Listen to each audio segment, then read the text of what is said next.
Vamos a la palabra del Señor y quisiera compartir una experiencia deportiva que tuve. Me fascina el deporte y mis dos deportes favoritos, uno es el fútbol.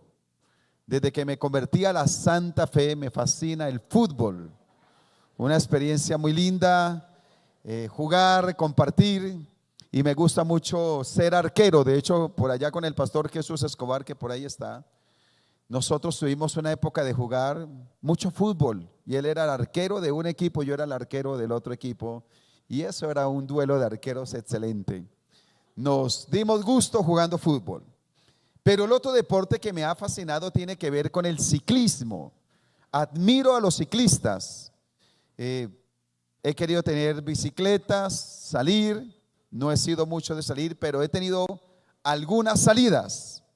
Y entre ellas, alguna vez con Pastor Carlos Piñeros, que está por aquí, con Samuel David, no me acuerdo con quién más estuvimos allí, Juan Sebastián, organizamos un equipo de ciclismo, un grupo, y nos fuimos para patios, subir patios.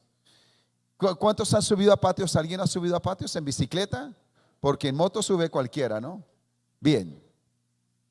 Y nos fuimos allí y para mí fue toda una hazaña subir patios. Les cuento y les soy sincero, bueno, iba en una bicicleta que no era la mía y hasta que uno se ajusta a la máquina y empecé a subir con ellos y al poco tiempo ya me dejaron, ellos siguieron adelante y yo pedaleaba. Tuve que parar algunas veces y otra vez le hacía, porque no tengo la costumbre de otros, hasta que llegó un momento y estaba lloviendo, que paré en un lugar y me senté en una silla que había ahí de madera y dije: no más, hasta aquí llegué, los voy a esperar ya cuando ellos bajen y ahí nos vemos para regresar a casa porque no doy más. Y cuando había decidido no seguir, vi que empezó a subir, venía subiendo un señor en su bicicleta a un ritmo parejo suave.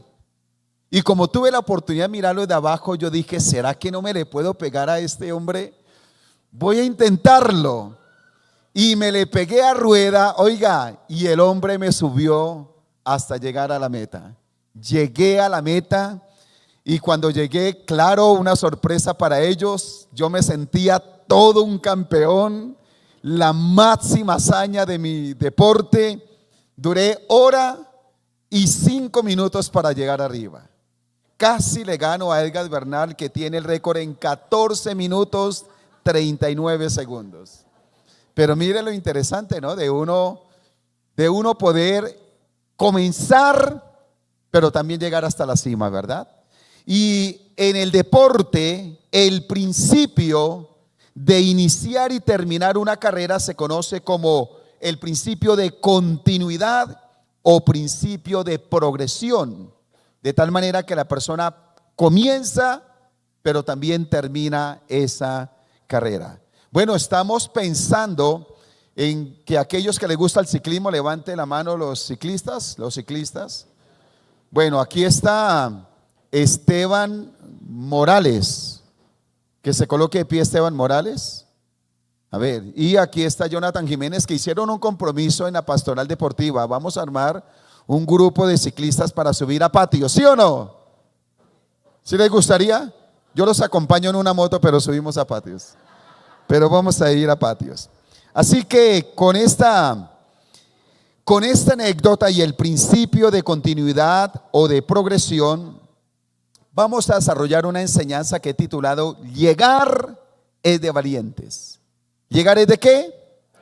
Llegar es de valientes. ¿Qué tal si tomamos Hebreos capítulo 12, los versículos del 1 al 3, una carta maravillosa cuyo tema principal es la superioridad de Cristo Jesús? Pero ahí hay una perla que Dios nos quiere dar. Hebreos capítulo 12, versículos del 1 al 3. ¿Estamos? Dice la palabra del Señor así:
Al estudiar este texto, necesitamos mirar toda la estructura de la carta. Y nos damos cuenta que la porción que hemos leído comienza con la palabra por lo tanto, diciéndonos que es una conclusión de lo que venía hablando.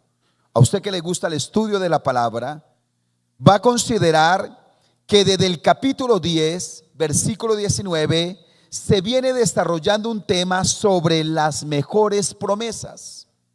Y el capítulo 12, versículo 1 a 3, es decir, el texto que leímos, es la conclusión de todo lo que viene diciendo el escritor a los hebreos. Alguien dijo que no debió partirse ahí el capítulo. Recordemos que la Biblia no se escribe en capítulos ni en versículos, sino que eso se organizó tiempo tardío. De tal manera que cuando uno puede leer todo el documento como una carga, como una sola carta, perdón, es lo que se llama un estudio inductivo de la palabra. Leer continuo, sin capítulos, sin versículos, sin títulos, y uno toma toda la idea, porque a veces los capítulos nos ayudan a organizar, pero a veces parten ideas como en esta ocasión, ¿verdad? Entonces es bueno considerarlo y mirarlo de esta manera. Así que al mirar este documento que se viene dando, vamos a considerar en esta mañana la demanda que se nos presenta para alcanzar la meta que Dios mismo ha establecido, ¿verdad? Y vamos a ver qué demanda se hace a quienes desean terminar bien, porque la meta no es solo comenzar, sino terminar bien. ¿Estamos de acuerdo con eso, verdad? Terminar bien. Es como cuando uno empieza un curso y uno va a comenzar y dice, uy, es difícil. O alguien empieza con mucho ímpetu. ¿Y qué pasa, por ejemplo, en las universidades? El primer semestre, ¿cuántos estudiantes? 80. Y en el segundo semestre, 60. ¿Cuántos se gradúan? 14, 15, ¿verdad? Pero cuando uno termina, ¿cómo se siente uno? Lleno de gozo, lleno de alegría, ¿verdad? Ese es el propósito del Señor. Así que miremos las demandas que se hace a quienes desean o quienes deseamos terminar bien, porque llegar es de valientes. Y con base en el texto, si queremos llegar bien, lo primero que tenemos que hacer es considerar a los testigos. Diga conmigo, considerar.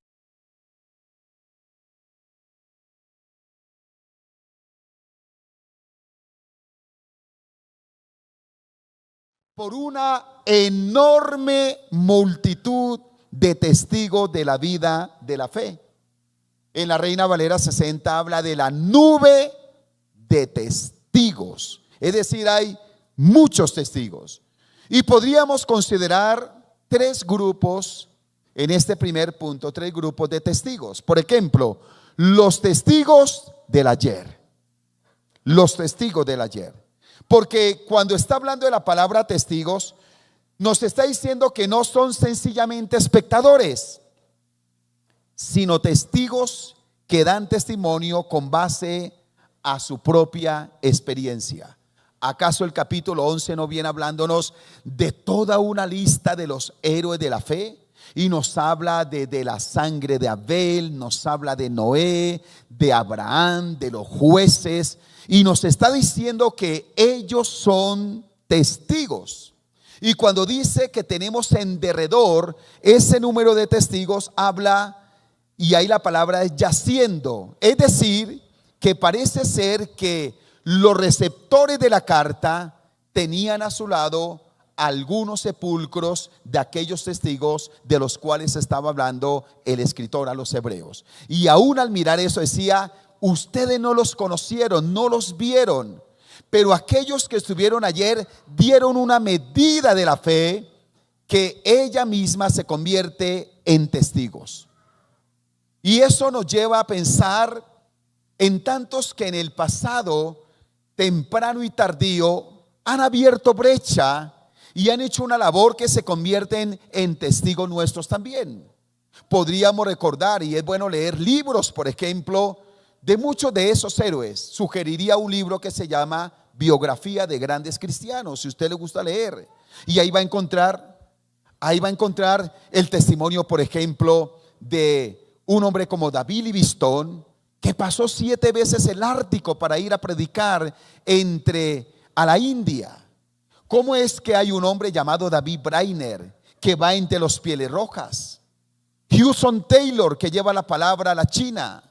Y tantos aquellos que en el pasado que no los conocimos, no nos conocieron, pero que son testigos del ayer, que hicieron una obra extraordinaria y que ese testimonio nos demanda también a nosotros. Podríamos hablar de algunos testigos tempranos, como nuestro propio pastor Héctor Arroyave. Ya no está, pero es un testigo, alguien que dejó una medida, que dejó un referente, que dejó una vara, y que nos dice que no podemos hacer menos que lo que ellos hicieron, y que nos inspiran a seguir adelante.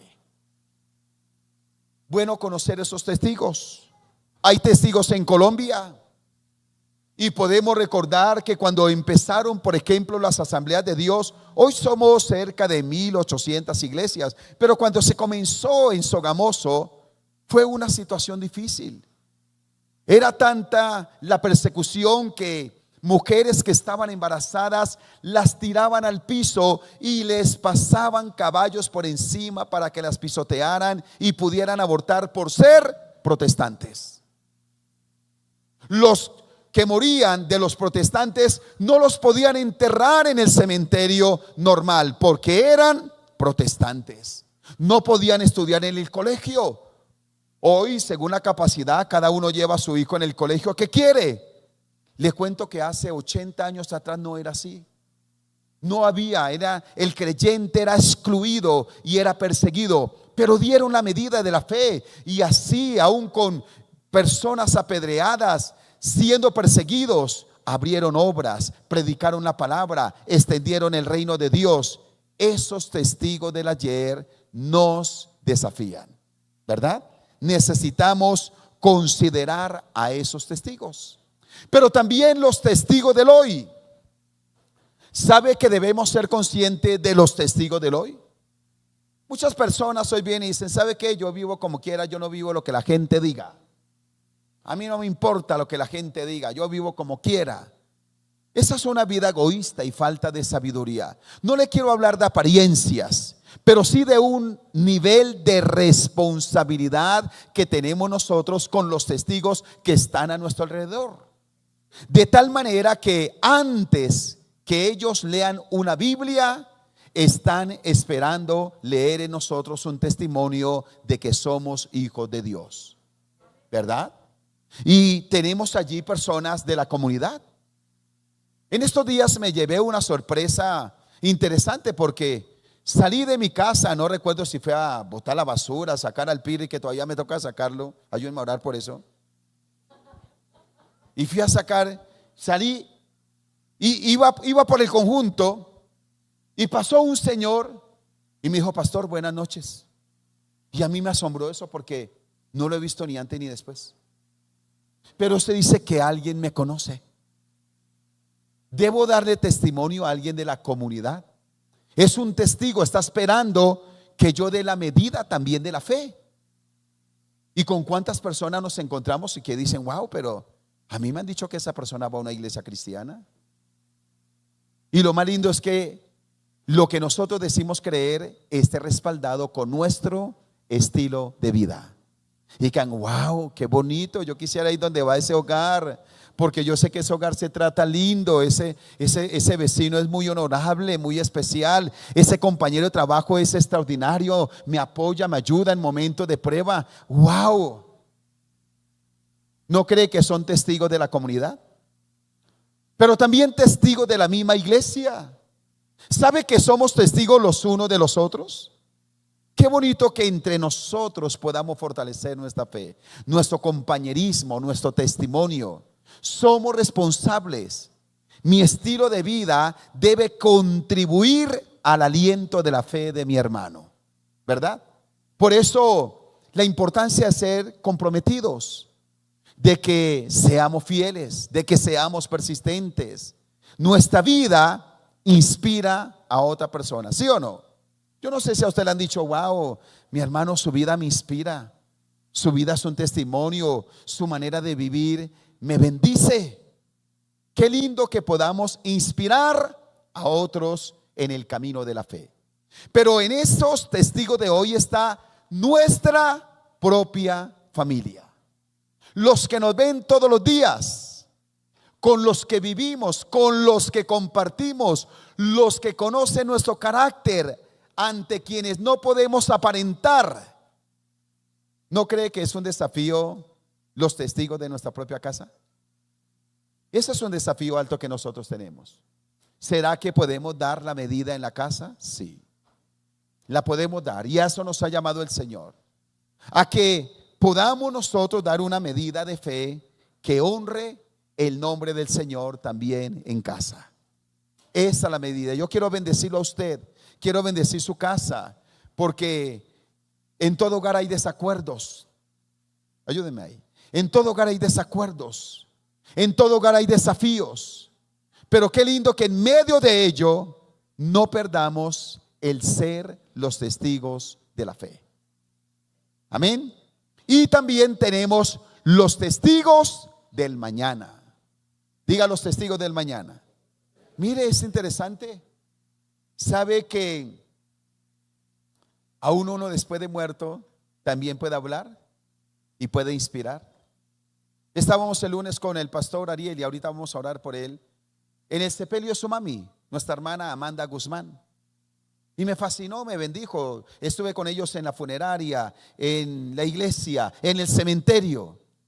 Qué chévere escuchar mucha gente y aún de la familia decir, wow, mire, esta persona nos bendijo, su testimonio, su manera de ser, fue la que oró por nosotros, la que nos predicó el evangelio. Qué interesante que pueden pasar 5 o 10 años y los muertos todavía siguen hablando. No le estoy hablando de ultratumba, le estoy hablando del testimonio de las personas, ¿verdad? Y uno puede recordar y decir, wow, esa persona que murió fue un tremendo hombre de Dios, una gran mujer de Dios. Como algunos mueren y dicen, sí, todavía me acuerdo que ese que murió hace 5 años no me pagó la plata.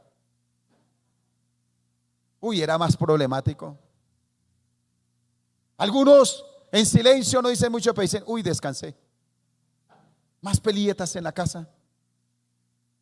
Qué lindo que podamos nosotros seguir siendo testigos para las generaciones venideras. Y eso me recuerda la historia del profeta Eliseo. Algunos la conocerán, que él murió y al año de haber muerto el profeta Eliseo, dice que había muerto un hombre y algunos pasaron a prisa y lo botaron en el mismo sepulcro donde estaba Eliseo. Y cuando tocó los huesos de Eliseo, ¿qué dice la palabra? Que resucitó. Un año después de muerto, seguía siendo un instrumento de Dios para bendición de otros. ¿Sabe que aún después que partamos podemos ser de bendición para otros? Nuestro testimonio seguirá predicando. Por eso debemos considerar a los testigos, los de ayer, los de hoy y los del mañana. Eso es vivir sabiamente si queremos llegar a la meta como verdaderos valientes. ¿Estamos de acuerdo con eso? Número 2, llegar es de valientes, y para llegar debemos correr la carrera. Dice que debemos correr la carrera. Hacerlo de una manera bien especial. Dice que en este correr la carrera debemos hacerlo con el traje adecuado. El texto nos deja ver que la carrera requiere de un traje adecuado.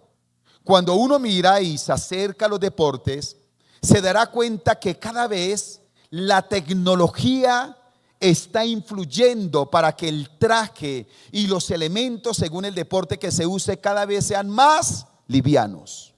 Imagínense la bicicleta de Cochise, uno de nuestros ciclistas que todavía vive y es creyente. No, ¿cuánto pesaría esa bicicleta? Y hoy se toma una bicicleta y eso es una pluma. Yo tuve una bicicleta y era de una marca buena y uno la alzaba y era muy liviana. Y cada vez es así. Los trajes, lo que lleva a las personas cada vez es más liviano. ¿Se imaginaría usted a alguien subiendo patios con vestido de paño y corbata en una bicicleta? No, no lo puede hacer. Se ahoga. No lo podría hacer de esa manera. Tiene que llevar el traje la licra más liviana, las zapatillas adecuadas, si usa guantes, buenos guantes, para que sea cómodo y sea liviano. Por eso dice que debe ser con el traje adecuado. Dice que nos despojemos del peso. Y eso tiene una razón fuerte. Colosenses 3:8 habla de echar las ropas viejas. Y está hablando aún cómo eran las carreras en la época que se escribió Hebreos. Y se dice que los corredores corrían en el estadio casi desnudos. Entre menos peso llevaran, más efectivos serían en la carrera, ¿verdad? Y ahora, cuando la palabra habla de peso, que es la palabra en el griego onkos, ¿sabe? Es un peso como doblándose o encorvándose por la carga. Nos podemos imaginar una persona. ¿Quién correría o quién jugaría un partido de fútbol llevando un bulto de cemento al hombro de 50 kilos? Nadie. Peso, carga. Y dice la palabra que debemos soltar ese peso. Y hay cosas que no son pecado, pero sí son peso. Y que vienen a ser mella cuando de correr la carrera de la fe se trata. Por ejemplo, asuntos no resueltos. Cuando alguien no resuelve asuntos que tiene pendiente, se comienzan a convertir en peso. Todo ciclo en la vida debe cerrarse con sabiduría, sea un ciclo financiero, sea un ciclo emocional, sea un ciclo jurídico, sea un ciclo laboral. Los ciclos deben cerrarse con sabiduría. Ciclo que no se cierre comienza a ser ¿qué? Peso. ¿No se da cuenta que una persona que no paga bien sus deudas, tarde que temprano va a tener un problema? Que lo reportaron, que le van a embargar, que lo llaman para insultarlo, que no se puede ver con tal persona. Eso se llama peso. Todo asunto que no se resuelve trae peso. ¿Trae qué? Trae peso a la vida de una persona. Las frustraciones son peso. Emprender y no lograr y no saber gestionar esas emociones de una pérdida, de una frustración, comienza a generar peso. Eso lleva a que una persona se sienta cargada porque lleva una frustración. Yo no puedo, la vida para mí es difícil, me ha tocado muy complicado, ¿verdad? Peso. Peso el tener un carácter difícil, donde una persona no es moldeable. Entonces se va a cargar siempre porque la gente no es tal como él quiere. ¿Sabe que hay personas que tienen peso por eso? No ceden. Tienen una forma de ser rígida, un carácter rígido. Y el que no se acomode a su forma de ser, lo desecha. Se va. Y eso se llama peso. El peso que también producen los malos testimonios. Yo he escuchado a mucha gente. ¿Usted por qué no vio? No, es que yo vi un mal testimonio. Es que mire lo que hizo fulano tal. Mire lo que hizo fulano tal. ¿Por qué dejó que el peso de un mal testimonio lo cargara y lo encorvara? ¿Quién de nosotros no ha visto un mal testimonio? Y que Dios nos guarde de dar mal testimonio. Pero los malos testimonios, aún la Biblia dice que habrán falsos testimonios, falsos maestros, que muchas personas van a fallar. Pero yo no me puedo quedar en ese peso, ¿verdad? El peso de relaciones rotas, sea a nivel sentimental, sea con un amigo, sea con alguien del mismo liderazgo. Se puede romper una relación. Yo no vuelvo porque no sé qué, es que mire lo que me hizo. Y esas relaciones rotas generan peso. Y cuando la persona no desecha sus cargas, no la gestiona de la manera correcta, esa persona termina encorvándose. Y recordemos que el Señor sanó una mujer encorvada desde hacía 18 años. Y cuando hay una persona encorvada, ¿cómo camina la persona? ¿Dónde mira la persona? La persona ya no tiene una mirada, ya no tiene visión. Ya no mira hacia lo alto, mira hacia abajo, hacia su derrota, hacia su fracaso. Su mirada es de desesperanza, su mirada no tiene ilusión. Entonces, tengamos cuidado, y la palabra nos da el consejo de soltar el peso. ¿Soltar qué? Soltar el peso, porque el peso aflige, el peso desanima, el peso produce amargura, el peso enferma el cuerpo y enferma el alma. ¿Será que hay peso que tiene que soltar hoy? ¿Será que tenemos que perdonar a alguien? ¿Será que tenemos que arreglar algo? ¿Será que tenemos que dejar hablar con crítica, con desánimo, complicarnos con las mismas cosas en la vida? La vida es difícil y nosotros la complicamos más. ¿No cree que a veces cometemos esos errores? Pero también dice que aparte del peso debemos soltar el pecado que nos asedia. Para correr la carrera es necesario en este traje adecuado también soltar el pecado que nos asedia. Y la palabra ahí es hamartía, que significa errar al blanco, la práctica de un pecado. Y para ellos era la apostasía, el negar a Cristo. Pero para nosotros, cuando habla del pecado que asedia, escúcheme esto, no está hablando de un pecado lejano. No, yo no soy por allá en un prostíbulo. No, yo ya no tomo. Quizá eso está lejos, pero sabe que para todos hay un pecado que asedia, que está cerca, que es con el que tenemos que combatir, que es del que más nos debemos cuidar, que es donde debemos velar. ¿Cuál es el pecado que asedia, que está oliéndose, que está cerca, que está ahí pronto?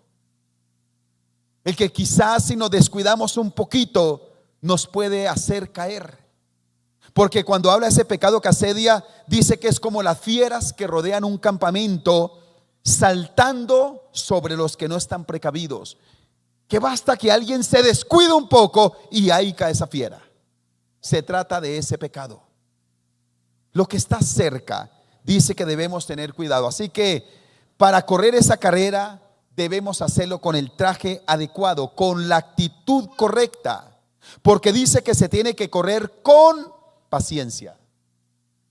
Y a mí me llama la atención porque pareciese ser que correr y paciencia se contradicen. Parece que el que corriera tiene que correr acelerado, pero aquí dice que tiene que correr con paciencia. Suele correrse con afán, pero los grandes atletas son sabios porque corren con paciencia. Por lo general, el que primero sale no es el que primero llega a la meta,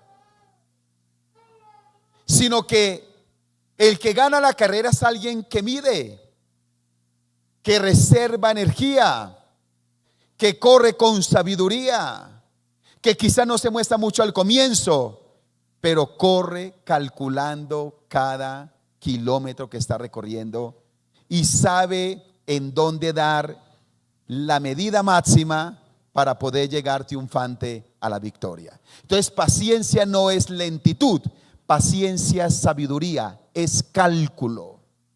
Paciencia es medir realmente el camino de la carrera para llegar hasta la meta triunfante, ¿verdad?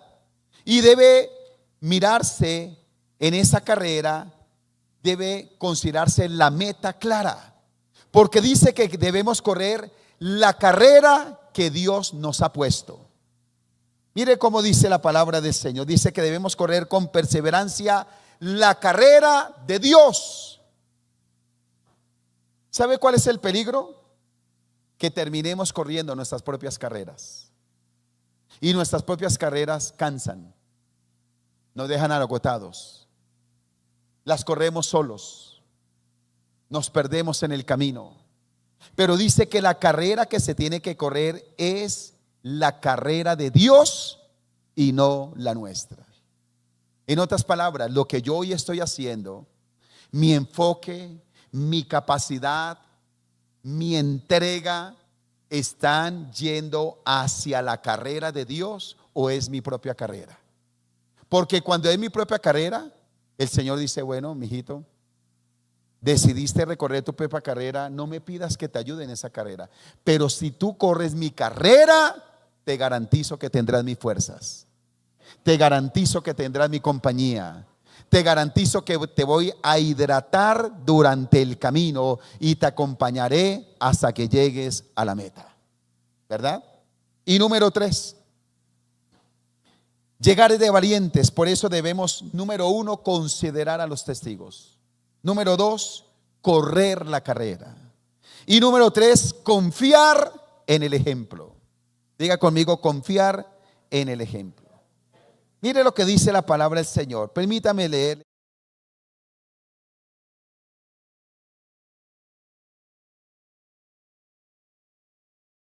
Nada en Jesús, el campeón que inicia y perfecciona nuestra fe.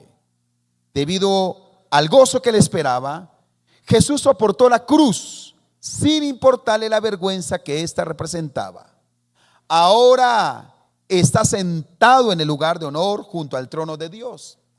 Piensen en toda la hostilidad que soportó por parte de pecadores, así no se cansarán ni se darán por vencidos. ¿Qué está diciendo la palabra al confiar en el ejemplo? Que la clave para llegar como valientes es fijar la mirada en el gran campeón. Bonito inspirarnos en otras personas. Escúcheme esto. Yo me puedo inspirar en otra persona, pero mi referente por excelencia es Cristo Jesús. Alguien que diga amén a eso. Mi referente es Cristo Jesús, ¿sabe? Porque debemos mirarlo a Él. No debemos mirar el peso. No debemos mirar el pecado. Y después de considerar la nube de testigos, nuestra mirada se debe fijar en Jesús, porque dice la palabra que Él es el autor y consumador de nuestra fe. En otras palabras, Él es el que inicia, Él es el origen de nuestra fe y el que la perfecciona hasta llevarnos a la vida eterna. Es Él, el que no nos falla, el que no nos abandona, el que no cambia, el que cumple lo que promete, es Jesús, y a Él debemos mirarlo como nuestro gran campeón. Todos los demás fallamos, pero Él no falla, ¿verdad? Y vamos a considerar en Él, al confiar en su ejemplo, valoramos su entrega incondicional. Mire lo que dice la palabra, dice que soportó la cruz. Soportó la cruz. ¿Sabe que todos los días deberíamos darle gracias al Señor por haber soportado la cruz? ¿Verdad? Y esa cruz la soportó a pesar de la vergüenza y el sufrimiento inocente que le representaba.